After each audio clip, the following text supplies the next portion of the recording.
All right, guys, what's going on? Welcome back to Everything College Football Podcast. Today, me and Nick here. We have 2023 preview and prediction for the Mississippi State Bulldogs. Looking at this coaching staff, Zach Arnett gets thrusted into the head coaching position. He's been the defensive coordinator since 2020.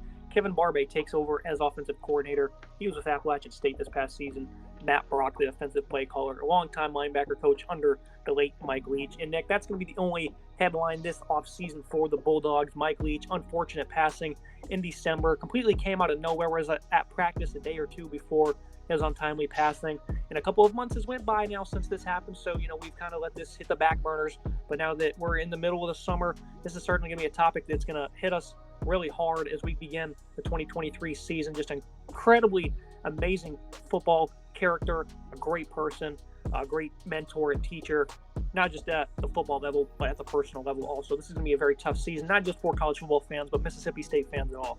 Very tough year for Mississippi State fans and college football fans as a whole. Some of my favorite memories in college football involve Mike Leach, 2008 Texas Tech team beating Texas at home that year, the Michael Crabtree walk-off touchdown. That's one of my first memories in college football. I remember watching that with my dad. Just an incredible moment in college football history. That whole season from Texas Tech with Graham Harrell gunslinging it to Michael Crabtree was just truly amazing. Mike Leach architected that. And then, late night Pac-12, Mike Leach when he was at Washington State, and just, incredible character on and off the field. His press conferences were so funny. The ones he did with Alyssa Lang after the game where he told her, to get a prenup, not to get married, and all the other incredible conspiracy theories he had about pirates and cowboys and how he hated candy corn and all the other stuff that made Mike Leach one of a kind. It was truly a great figure for the sport. You don't see guys like that in this day and age where coaches are more reformed and they kind of keep their mouths shut when it comes to that sort of creativity thing. Really, him and Lane Kiffin, were going at it with each other, and they both have that great presence on social media. It truly is a tough loss. And it's tough for Mississippi State fans. They kind of move on here, and I think Zach Arnett's a great guy to be leading this team forward. He was obviously the defensive coordinator under Mike Leach in the past, so I think this will be a nice guy to have coaching this team. But obviously, this is tough for a lot of the players that played under Leach in the past, and it's certainly going to be a tough adjustment for Mississippi State fans.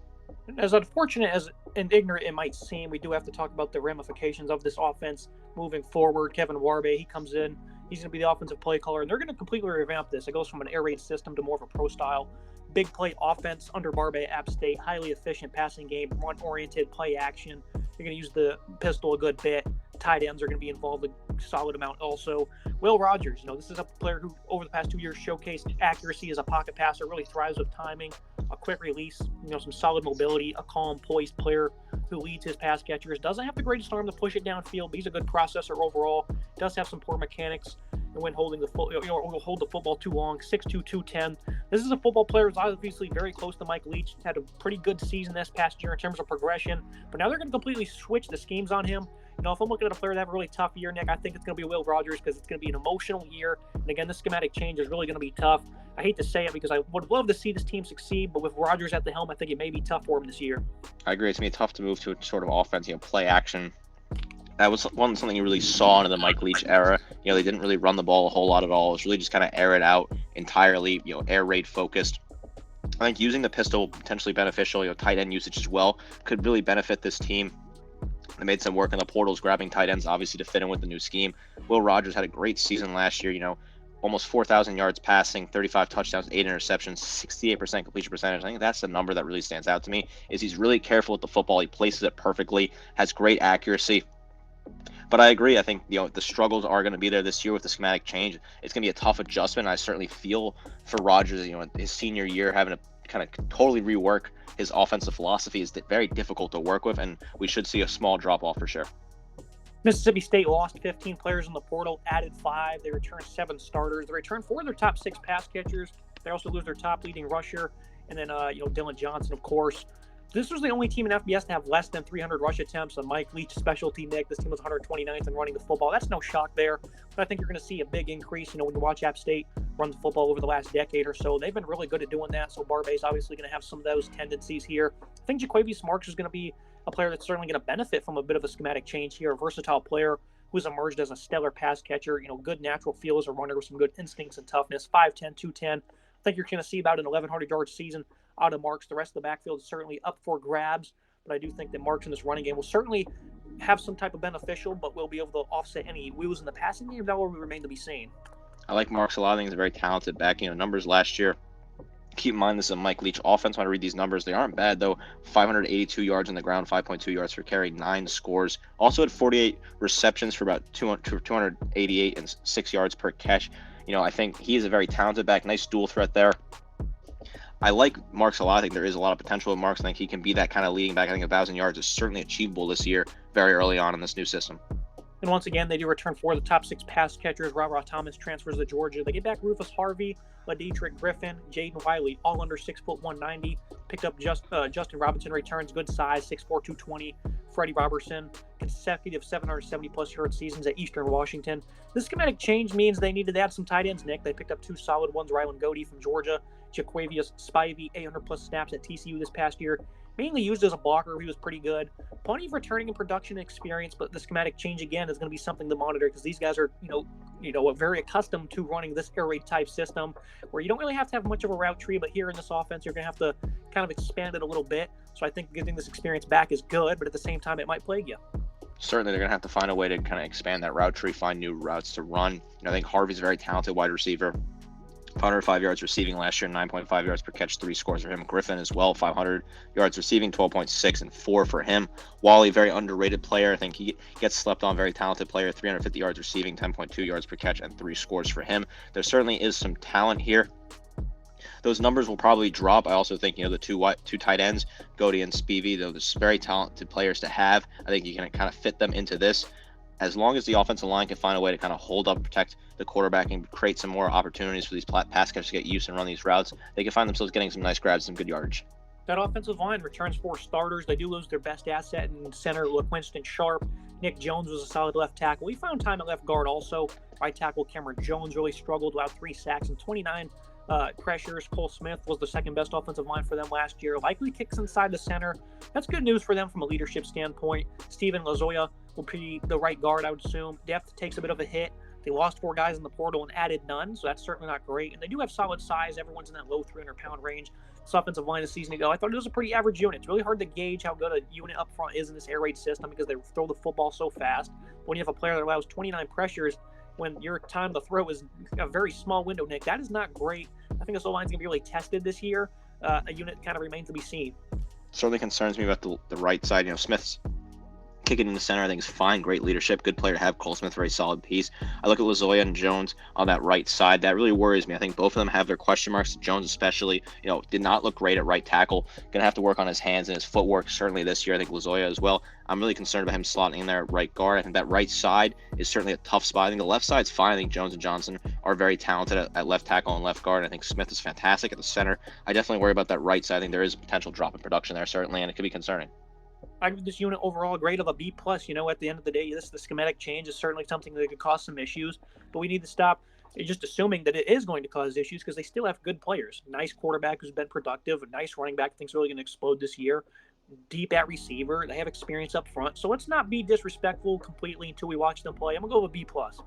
I think, B+ is certainly in the range for this offense, and it's a very talented offense. Will Rogers is a great quarterback, great leader. I think his leadership is very underrated in the SEC, one of the more experienced quarterbacks in the conference. Fantastic accuracy, 68% is an incredible number in the SEC. I think the wide receiving core they return is great. I think Marks is a good wild card here. He's going to get a lot more touches this year. I think he's going to have a lot of opportunity to grow and be a star running back they need. I get a little concerned about the offensive line, specifically that right side. Like I said, other than that, I think this is a very talented offense that can put up a lot of points like they have in the past. Looking at the Bulldog defense, this is a unit I was certainly expected to see last year. They returned a lot of starters, a lot of productive players, and I think overall they probably exceeded expectations. 40th in points per game allowed, a little bit better in terms of yards per game allowed in this tough conference. They lost 7 players in the portal, added 3, all of them at defensive back. They returned only 4 starters, but the top 3 tacklers are back. Tyrus Wheat and Randy Charlton, the defensive end, are gone, and that's where this concern is going to be. A 3-3-5 defense. Vet Nathan Pickering, he was a good run defender. Jaden Crumby, 6'5", 315. He had 5 tackles for loss in only 5 games. He was highly impactful against the run in his early time last year. DeMonte Russell and Jordan Davis were quite poor at the other defensive end positions. Depth and production certainly iffy, but the main job is mainly the hold up versus the run for a stout linebacking core to attack, led by Nate Watson and Jet Johnson. Johnson has provided important production over the past few seasons. A really good run defender, was a quick trigger downhill, strong leader, and Watson with some good communication and great versatility, an energetic player of good abilities and coverage.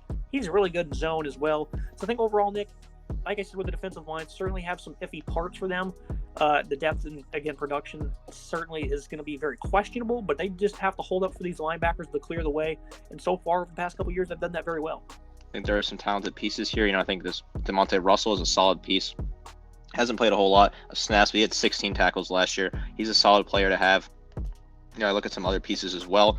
Nathan Pickering is not a bad player at nose tackle. I think he's a bit underrated. I think there's potential for him to have a better year. He had 5.5 tackles for loss, 2 sacks, 26 total tackles for him last year, but certainly it's going to rely on this linebacking core in the secondary, which has looked very good in the past. You look at a secondary that over the past couple of years has turned out some very good players, Emmanuel Forbes being the latest in that tree. Losing him is obviously going to be big, but Kamarian Richardson appears to be primed to be the next big thing there at corner. He was a great tackler, was also quite good in coverage. Very excited for what he can do this season. Sean Preston is safety, a veteran, but was much worse as a tackler this year compared to 2021. Never been much in coverage, so they need him to step up. Marcus Banks only played about 100 snaps. Excited for his potential. The ex-Alabama transfer. Chris Keys, he also didn't do much for Indiana. Rodarius Jones was a sound player, limited snaps for LSU in 2021. This is a sound secondary destined to take a bit of a solid size step back, I would say. They do lose 3 crucial starters, not just Emmanuel Forbes, but Jalen Green and Colin Duncan as well. I think top to bottom, this is a tough defense from a season ago, but they now face some turnover. My grade, I think, kind of reflects that for just a very simple B. I think the run defense, they really struggled against these tougher opponents in this conference, so I think that 41st in college football is a bit skewed. But overall, I think this is a solid defense. Again, only returned 4 starters, but the players they do return are pretty sound. So I'm not really sure what to expect from this defense. I think 25 to 26 points per game allowed. That's probably going to be the range they're going to be in. A bit of a fall off, but I don't think anything too major. I agree. I don't think it's going to be a steep drop off. Jet Johnson and Nathaniel Watson being the returners guys to have. I mean, between the two of them, incredible numbers, 115 for Johnson, 113 tackles for Watson. I mean, that is a lot of tackles right there. It's over 200 tackles returning right there. Incredible production, 8.5 tackles for loss for Johnson, 12 tackles for loss for Watson, 6 sacks for him. He can get in the backfield, cause him problems. He also had an interception, which he returned for 51 yards. So overall, this linebacking core is very solid. I think it really kind of helps pick up what is a pretty weak front 7, otherwise definitely a front 4 very weak. So overall, I'm excited for this defense. I think there is some talent here. I think they'll kind of be in that 23 points per game region again, potentially maybe a little bit higher, closer to 25, 26. But this is a very respectable defense. They return the talent they need to return. It's not a bad defense at all. Yeah, I mean, that linebacker, outside of Deshaun Page, no one else had much playing time at that position. So depth in the front 6 is certainly going to be tested a good bit, and those guys in the secondary are going to have to step up. Looking at the schedule preview and prediction, 2023 figures to be a tough, grieving year for the Bulldogs. The offense faces a schematic change, but I do think they're well equipped to handle it with a good quarterback, a deep receiving room, and a running back that should blossom a bit with a veteran O-line. But they're going to be tasked with more responsibilities. The defense has a good front 6, respectable D-line. They'll cause those linebackers to get plenty of exposure, which could be a bad thing considering the lack of depth of that position. Secondary, again, they lose 3 crucial assets, but they have some good depth and some high upside players. Insanely difficult schedule, Nick. I love the home draws. I definitely think that those will be emotional games. Maybe they can steal one if it's a night game versus an Alabama or an Ole Miss, maybe even against LSU. I think that one's at 12 o'clock, though. It's going to be very hard year in all facets, on and off the field, Nick, here in Starkville. Not enough here to make a bowl game, I don't think. 6.5 is the total. I think it's way too stretched. This is an incredibly difficult schedule, an emotional year. Again, I love the home games, though, and I certainly think they may steal one here because it's going to be emotional on a weekend basis with that pirate flag flying. Always tough in the SEC West. Very strong competition. Hosting Arizona, I think, is a very interesting game. They get that return. They went to Tucson last year. Certainly could beat Arizona at home. I think they will beat Arizona. Tough draws, though. LSU, Alabama, Kentucky, Ole Miss, all at home. They could certainly beat potentially Kentucky or Ole Miss. I think those are games they could steal. Tough road slate. At South Carolina, tough to get in the crossover for sure. At A&M, at Arkansas, at Auburn, very difficult as well. So this is a tough season for Mississippi State. I hate to give them a 4-8 because I think this is a very talented offense and defense. And I like a lot of the pieces here, and obviously the emotions will be running very high in Starkville. So I hate to give them a 4-8 prediction. It really does suck to have to say that, but there's just not enough with the schedules they have. The talent just does not match up against your Alabamas, your LSUs, your Texas A&M, even your Arkansas on a week basis. 6.5. I think you got to go under here. I just don't see a way to get 7 wins. They have to pick up 3 wins out of the ones we said here. Got to pick up 3 wins out of LSU, South Carolina, Alabama, Auburn, Arkansas, Kentucky, A&M, or Ole Miss. I just don't see 3 wins there potentially. I would go the under certainly on this one. Emotional year in Starkville. Tough year certainly, but I think this program can rebuild with the coaching. I think they have a good coaching system in place. They can work on the portal. They've been hot on the recruiting trail recently. A lot of 4 stars coming in. They've been hitting the recruiting trail hard, which will certainly benefit this program in the future. I know. I hope this team goes 15-0. I would love to see it for the Pirate Mike Leach. It's gonna be a tough year overall, though. But I'll be rooting for this team on a weekly basis. As always, Nick, I appreciate you joining. Absolutely. Looking forward to seeing what goes on in the next era in Starkville. Very sad that one era closes, but always, one door closes, another door opens. So I'm excited to see what's in the future. And it'll be a great year to celebrate Mike Leach as well. Make sure that flag is flying on Saturdays. That's going to be it for today's episode. Make sure you guys like, comment, subscribe. See you soon.